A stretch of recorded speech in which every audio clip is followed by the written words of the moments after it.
several scientists who are lifelong experiencers, and that's not rare in the topic that we're talking about. They told me that they've been contacted both by members of the intelligence community and also by what they call time travel agents, who have told them that they are crucial to the future of mankind and crucial to the future of development of UAP technology.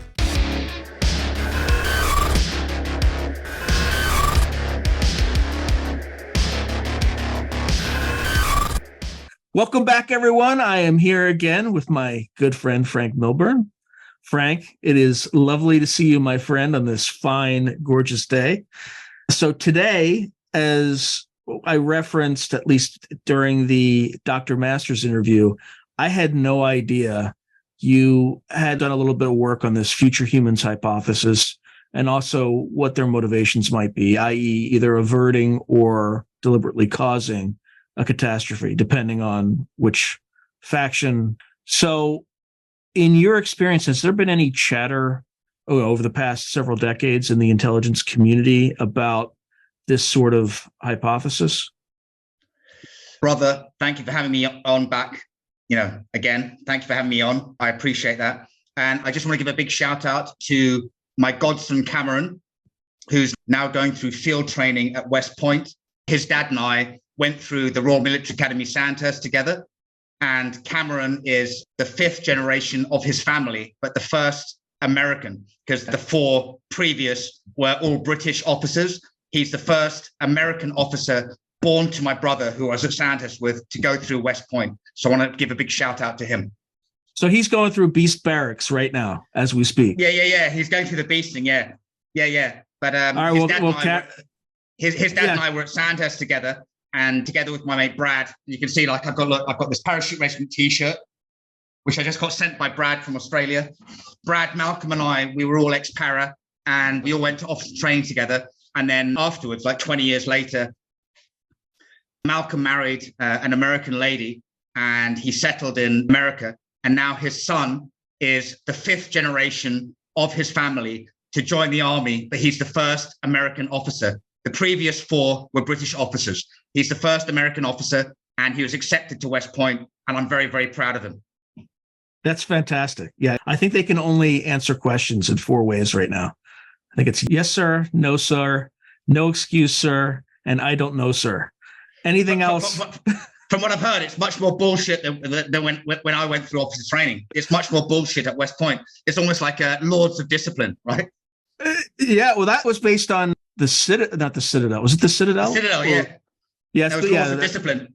Yeah, that's right. But I'm curious to see it. Probably kinder and gentler now than they were in your day and my day. But ask him when you see him. Ask Cameron, how's the cow? I think the answer is she walks, she talks, she's full of chalk. The lacteal fluid of the female member of the bovine species is highly prolific to the nth degree. I am a nerd, so I almost went to West Point. I had an appointment there, and then I got into Stanford, and I kind of, if you've ever been to Stanford, you kind of, yeah. So, but anyway, I started memorizing all that crap well in advance because, I worry about those things. All right, Cameron, good luck, Godspeed, and just remember those things. He's a fit lad. He was a very fit lad when he joined. He better be. Sure, yeah. No, he was a very fit lad when he joined, and his dad already trained him up on M16, M4. So he was already well ahead in the weapons on the fitness. And, I'm sure he's going to do very, very well. But I applaud him.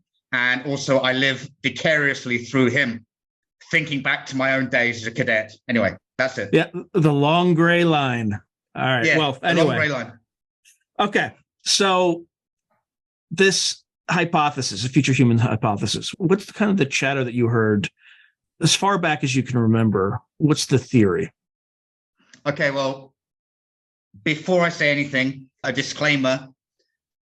I do not represent anything. I'm not saying that this is truth. I cannot say this is truth.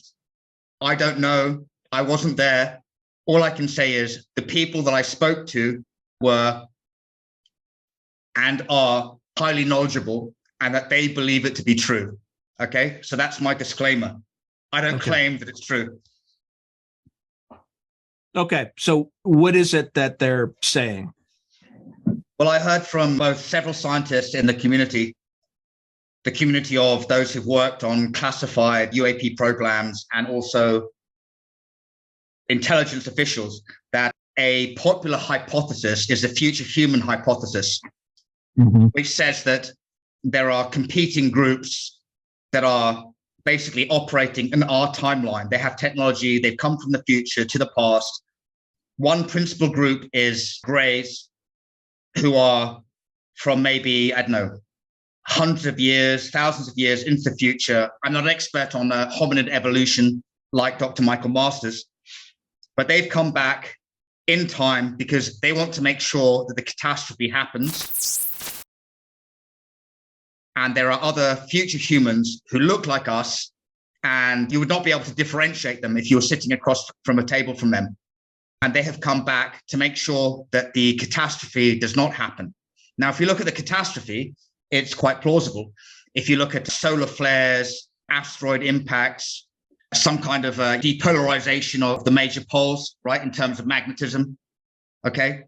A popular pandemic, there's all kinds of catastrophes that could happen to us. And also as well, like, looking at nuclear war,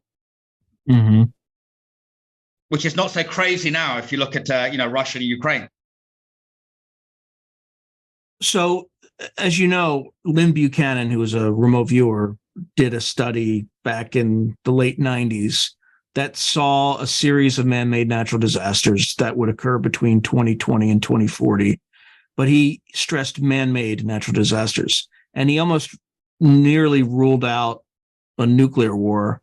Some of the things that he was talking about were like earthquake weapons, weather weapons, and as you know, the Russians have the Poseidon, right? Which, if you were to detonate something, it's a torpedo, nuclear-powered torpedo, very fast, very hard to intercept. If you were to detonate that off the coast of the East Coast, you could cause a tsunami that would take out much of the eastern seaboard. And there'd be nuclear radiation underwater, but it wouldn't really be on the surface.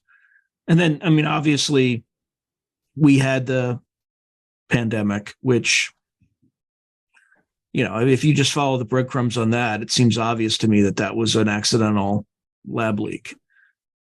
Okay, now, you talk about Greys and you talk about another faction.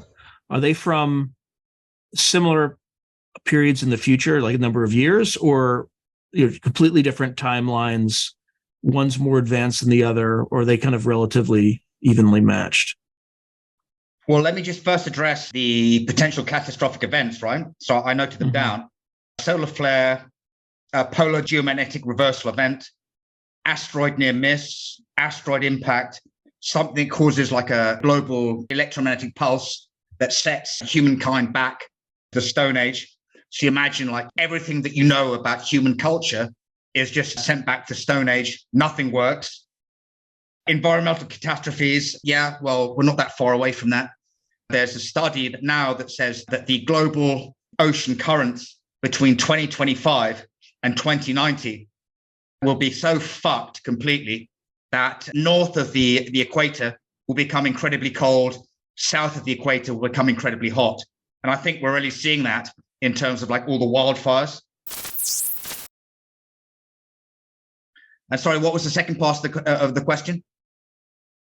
What kind of timeline they're both from? Which is more advanced between the humans and the Greys? I would assume, from what I've been told, and again, I say, disclaimer, this is just what I've been told. I don't say it's real. It's what I've been told. The Greys, as Dr. Michael Masters says, they are us from the future. But from what scientists have told me, they have adapted to live after a catastrophe in a low oxygen environment. They have some weird neuropathy. Their eyes are bigger.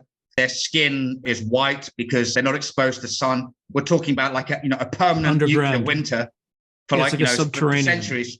Yeah, exactly. And the ones who are against them are future humans who have maybe mastered UAP and time travel technology from within 50 to 100 years in the future. And they are coming back to make sure the catastrophe does not happen. Now, how do these scientists acquire this information? Have they spoken to these different factions or interrogated, a little bit more coercive speaking? What's the provenance behind that? Well, it's going to sound absolutely crazy. And again, exclaimer. Look, you were told this, right? You were told this. Again, disclaimer, I did not say that this is true. What I'm saying is this is what I was told, and they believed it. Several scientists who are lifelong experiencers, and that's not rare in the topic that we're talking about. They told me that they've been contacted both by members of the intelligence community and also by what they call time travel agents, who have told them that they are crucial to the future of mankind and crucial to the future of development of UAP technology. And if you look at what Dr. Jack Sarfati says, he claims that in the 1950s, he was contacted by an advanced AI, an advanced intelligence, totally autonomous AI that told him that he had been selected along with others to provide a solution to this upcoming problem. Now, what about the other side, the Greys? How do we know what their intentions are? Well, I don't, mate. All I can say is what I've been told, that they are us from the future, that they are basically screwed up, and that because they have an intrinsic need to exist, they have to make sure the cataclysm happens. I mean, look, it's not hard to imagine the cataclysm, right? So if you look at America versus China, Taiwan, or the potential release of nukes in the conflict over Ukraine, it's not hard to imagine. I'm not saying that this is real. Right. I'm not saying that this is a valid argument. All I'm saying is this is what I've been told by people, very intelligent people who believe this to be true. I don't know what to believe because I can't validate it. Yeah, there are so many different theories about what's going on here that without solid evidence, right? All it is right now is speculation, but it's still interesting to hear sort of the things that people are speculating. And why keep it secret? Is that what's driving people to keep this whole disclosure thing off the books, or is that part of it? In other words, if we were to disclose this to a larger number of people, it might make it more likely to happen?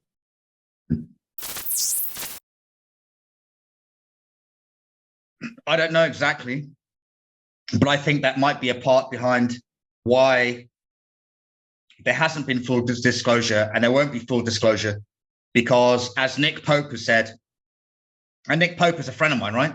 He worked at UK MOD. He's a comrade of mine, and I like and respect Nick Pope. But he said, the what if, maybe there is some huge, deep, dark secret behind disclosure that you can't possibly relate or disclose to the whole human population, because it might be so deep and dark and so scary that it would basically, push people into despair. Yeah, I mean, I'd rather just know. I'd rather just know as well. Yeah.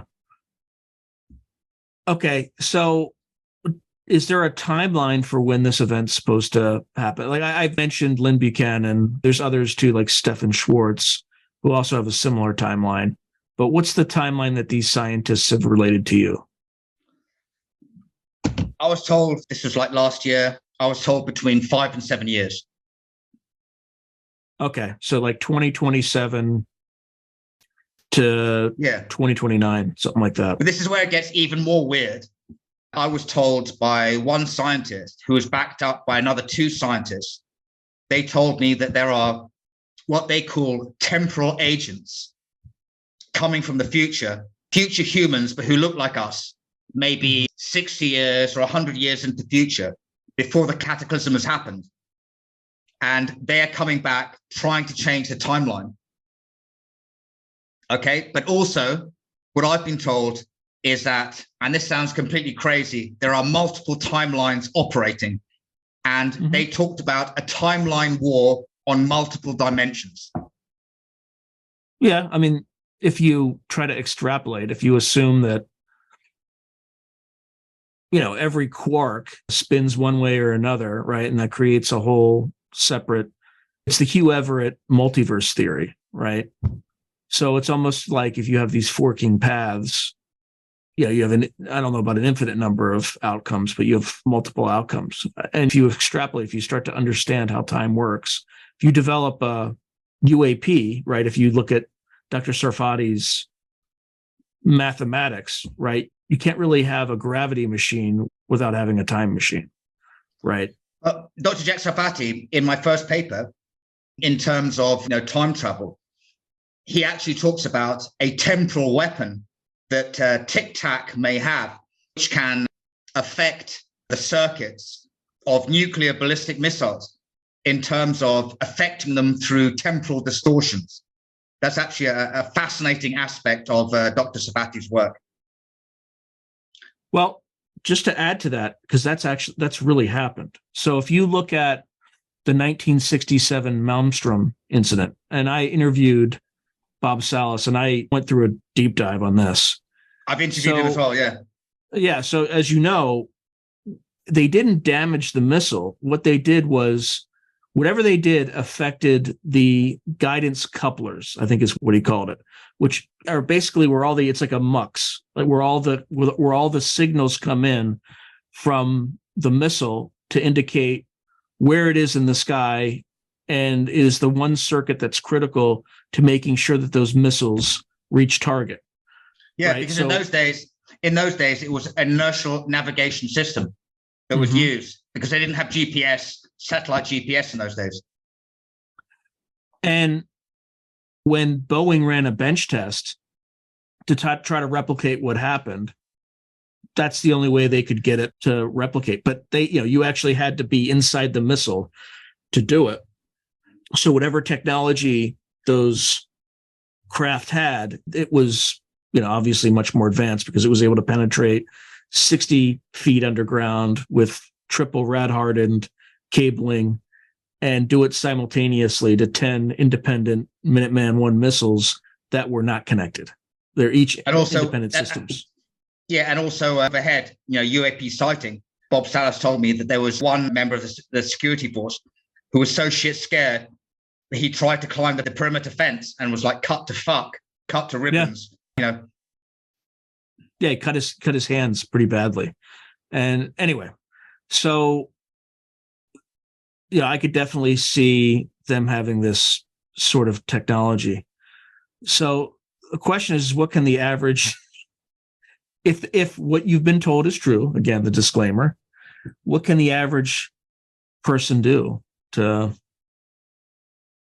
prepare for whatever's coming? If it comes. Well, I don't think the average person is involved. I think it will be a select few from American and allied intelligence services who've been appropriately cleared, and they would be the ones who are operating against or with these timeline operators. And I've been told that these timeline operators, the malign ones, they will attempt to secure support, or they will work with, like terrorist groups, malign religious groups, doomsday cults who believe in the inevitability of the destruction of the human race.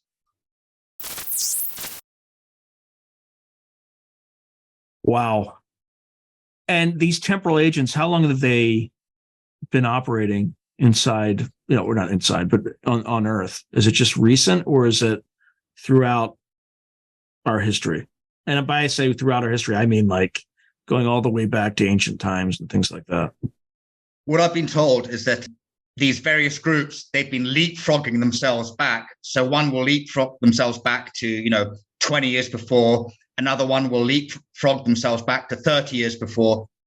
But what I've been told... Because once they change one timeline and it ripples out, in order to fix that, you have to go back further and then prevent that. And then the other side will come in, ripple something else. And it gets wonderfully and also I've been told that operating, and this is like, again, disclaimer, I've been told they're operating on multiple timelines. Yeah, it's very... it's absolutely fucking nuts. Yeah, it's like infinite recursion. It's not a 4-dimensional chessboard. It's probably like a 70,000 dimensional chessboard where I mean, just to thinking about the math that would be involved, because you'd have to know enough about how time works, know enough about how to get timelines to converge, right? Because you're not just trying to change one timeline, because that would be infinitely impossible, because you have to change an infinite number. So you'd have to change things in a way that multiple timelines would converge toward one event and only one event. And so that's why you probably need advanced AI, because that's the only way you're going to. And also, let's not forget, it's not just about going from like A to B in time, because if you're from 2060 in the future and you want to go back to 1980 in the past, the Earth has already gone around the sun many times, right? Yep. So it's about your place in space and time. It's not just linear. It's not just right. It's not just 2060 to 1980. Right. You have to know where the planet is. Right. You have to find where the planet is. Yeah. Otherwise, you'll end up in the vacuum of space when you. Exactly. Wow. And how long have we scientists been aware of this issue? I don't know how long they're aware of it, but they are scientists who've worked on. They didn't tell me what programs they worked on, but they'd worked for DOD, DARPA, other agencies. But, these are highly brilliant people. They're not mentally unstable. And also their lifelong experiences. And they fully believe. I talked to one scientist who claims to have repeat episodes of where they go back in history, or they have, timeline shifts. Wow. And these people I know because I was in a meeting with them, with members of the American intelligence community. And I had a meeting with these scientists, which I was invited to. And these people are doing contracts for the US government. And they claim to have, one of them claims to have had timeline shifts, and they all claim to be experiencers. So these scientists that you spoke to, what kind of backgrounds did they have? I imagine a bunch of them would be physicists, but are there anthropologists and philosophers? How does the government attack this problem? Backgrounds were physics and chemistry, and they'd worked on classified programs for DOD and also worked in the white world. Okay. And for folks who don't know anything about the intelligence world, the white world just means open source, above board publishing papers and things like that, as opposed to the black world, right? But I vetted them, and their parents, their antecedents, as we can say, are beyond reproach. I did deep background checks on all of them. And is there any reason, you said most of them were experiencers, were there any commonalities about these folks that, what common characteristics they might have other than having these experiences? Well, apart from that, they were, all exceptionally brilliant. They'd seen similar things that had been reported at Skinwalker Ranch. One of them had time travel experiences. But, this is all way out there. That's what they told you. But, but these people, the scientists that I spoke to, I know they're legit because I was invited year before last to a classified meeting between members of the US intelligence community and these scientists. So I know that they are held in the highest regard by the American intelligence community. So just on that point, I believe there are news reports about a big intelligence gathering at Wright-Patterson Air Force Base about a year ago. I don't know if it's a year ago or if it was in 2021, but is that related to this, or was that something separate? I don't know about that. I wasn't there, so I can't say. Okay. All right. Now, are these scientists working with these temporal agents, or are these temporal agents operating independently? Or, well, it could be both, but. What I was told is that these scientists were approached by temporal agents, and they were told, you will play a specific part in the future of humanity, just as Dr. Jack Sarfati was in the 1950s. That's what I was told. And that's what struck the chord with me. It was a very direct parallel with what Dr. Jack Sarfati has said in public. And this is his 1953 call from this robotic voice that told him to go outside and and look up in the sky, and then you didn't see anything, but that doesn't mean that he didn't see something and then had his memory altered or whatever. And for folks who don't know who Dr. Jack Sarfati is, he has developed a theory for how these UAPs work. I won't get too much into it, but it involves gravity, anti-gravity, how gravity and anti-gravity interface with electric fields, magnetic fields, what sorts of materials. Metamaterials.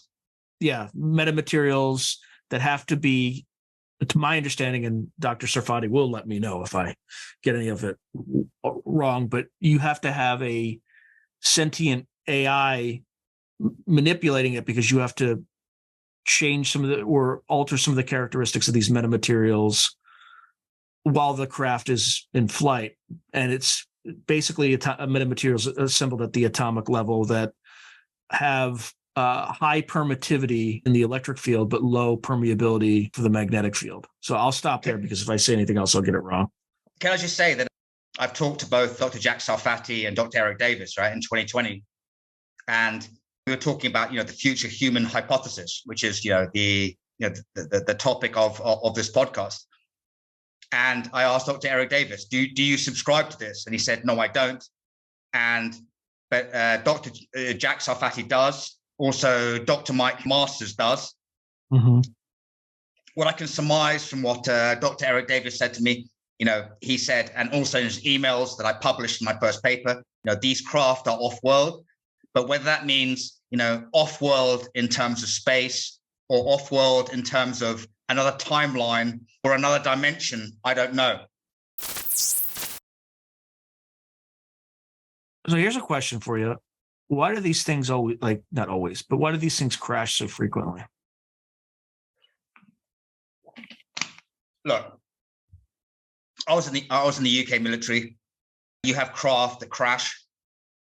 You have aircraft that crash. I quoted Colonel John Alexander in my first paper. And he said, well, how could these craft crash when they've gone through the far reaches of space? So they don't have the same kind of technology of, ground avoidance that modern day cars and aircraft have. But if you looked at what, Grush said, it's well, you have a proportion of missions which will fail. Yeah. Well, and the other thing too is their flight time is much longer than it would appear from our observation point, right? Because if they're bending gravity, right, they're going to be in the air for much longer periods of time than it would appear to us, which means there's just more mean time to failure. But it could also be, if what these scientists are alleging is true, that there's this temporal conflict, it could be that they're being shot down by someone, right? And who that someone is, I would have no idea. Do these scientists have a mathematics to help track all these timelines? Have they talked about any of that kind of stuff? I wasn't privy to that. I did ask one scientist, I said, how would one shoot down, a Tic-Tac, a UAP? And I was told, I can't divulge that to you, because if I did, then you would know how to shoot down an advanced US military experimental craft. Well, I mean, it's an EM pulse, isn't it? Right? Yeah, I would assume that they have, from a military perspective, a warp field around your craft. So somehow you have to disrupt that warp field. So that would be with, an EMP. And then you can use, rail guns or cannon or missile or some other kind of projectile weapon. You probably wouldn't have to, because if you disrupt the electric field and the magnetic field of that craft, it's going to rick it, right? It's just going to drop. So, who knows? Okay. So you said that the kind of the timeline is between 2027, 2029, at least for now, because as you noted earlier, it's constantly shifting. But that 2027 timeline has come up multiple times. You've had that with Chris Bledsoe. He said kind of late 2026, early 2027. You had John Ramirez. He's also said that there was some sort of event in 2027. And then you even had these trans channelers, which I haven't interviewed anybody on that sort of topic, so I have no idea. But there's I think his name is Daryl Anka, kind of channels somebody called Bashir, claims that I'm deeply suspicious of anybody saying that they're channeling. Yeah, I don't have a dog in the fight. I haven't really. I'll be honest with you, it sounds like fucking bullshit to me. It does. It certainly does, but I don't. Until I if you're somebody like Russell Targ, somebody, or Hal Puthoff, who has an established reputation in remote viewing, then I will take you seriously. But like if it's some other fucking kind of like random individual going, oh yeah, I've been in contact with like some random extraterrestrial being, I don't really take it seriously. Yeah, I mean, there's certainly ways to to vet some of these things. Like if they tell you things that no one else could know and they do it consistently, then you listen a little bit more carefully. But if they well, my criteria is if you are saying these things and claiming these things, if you've had like Russell Targ and Hal Puthoff lots of money thrown at you, through the decades, then okay, I'll take you seriously. But somebody outside of American classified programs, no, I won't take you seriously. Yeah, fair enough. And Bledsoe, they locked him down for like 15 years. Like, don't go out there. But he's definitely tied to classified programs. So regardless, it seems like there's something in the collective zeitgeist that's coming in 2026, 2027, all the way out to 2029. Whether or not, but it's not hard to imagine, though, is it? I mean, if you look at like in Russia, in Ukraine, or China, in Taiwan, it's not hard to imagine, right? That there's a coming apocalypse. It's really not hard to imagine. No, in fact, if you look at China's official policy, their aim is to have Taiwan integrated by 2049. Yeah. So it's not crazy. And then I look at kind of, we were talking briefly about this. I'm not going to get too much into it, but if, you look at kind of our military, I have confidence, but if you look at our politicians on both sides, like we don't really have adult supervision. Let's just be honest. So just to reiterate your point, you can see a lot of this stuff, could happen in multiple ways. You could have kind of the loose nuke thing. You could have the climate catastrophe, the core of the arrow. Yeah. An accidental launch. You could also have, I think the core of the Earth like stopped spinning for a little bit. It's spinning again, but so there's like stuff that we don't even understand about how the world works. Like we don't know everything, right? So like, what does that mean? What does that imply? What if the Earth's magnetic field reverses, right? I talk about a polar geomagnetic reversal event, asteroid near miss, asteroid impact, global EMP, environmental catastrophe, pandemic, nukes. And also Sarfati, talking about, as I said before, circuits being temporarily affected. What exactly does that mean, circuits being temporarily affected? Well, he's saying that the intelligences behind the Tic-Tac have the ability to affect circuits of nuclear missiles by affecting them in a temporal sense. Yeah, putting them off target. Like, if you mess up with the timing, right, it'll mess up the circuits. And there's a lot of other horrific things you could do with gravity weapons. We're living in interesting times, unfortunately. Now, are the Greys communicating with it? Like, did the Greys try to, according to these scientists, try to lie to our leaders at some point to try to get them to do some dangerous things? Or is there no contact whatsoever? I don't know. This is all like, supposition, what I've been told by people. But I'm told there are multiple, what they call temporal agents working on different timelines. And these are from people who are highly intelligent, highly credible within the scientific and intelligence communities of the United States. Wow. All right. Well, got about 3 years, find out one way or the other what happens. So any last words about this topic that you'd want to relate to the audience? No, not really. I'm not a doom monger. It's just these are things that I've been told by people. And yeah, I get freaked out as much as anybody else. But hold on to your ball sack and don't get too freaked out about it. Now, is this the dominant theory, or is it, because you mentioned Eric Davis doesn't subscribe to it, but others do. Is this the dominant theory, or is this just one of among many different theories? It's one amongst many different theories. You know, Eric Davis doesn't subscribe to it. Dr. Jack Sarfati does. Dr. Mike Masters does. You know, look, I'm not a scientist. I'm not an expert physicist. I'm not even a physicist. I'm not an expert in, hominid evolution like Dr. Mike Masters. Take your pick. Yeah. All right. Well, thank you, my friend. And it's good to know that that's not the only theory. There are many theories, but it's also, as a warning to people, it could be true. So, hug your family, enjoy the next 3 years, and hopefully we'll be okay. And buy a 7.62 weapon system. Yeah. Because those rounds go through anything.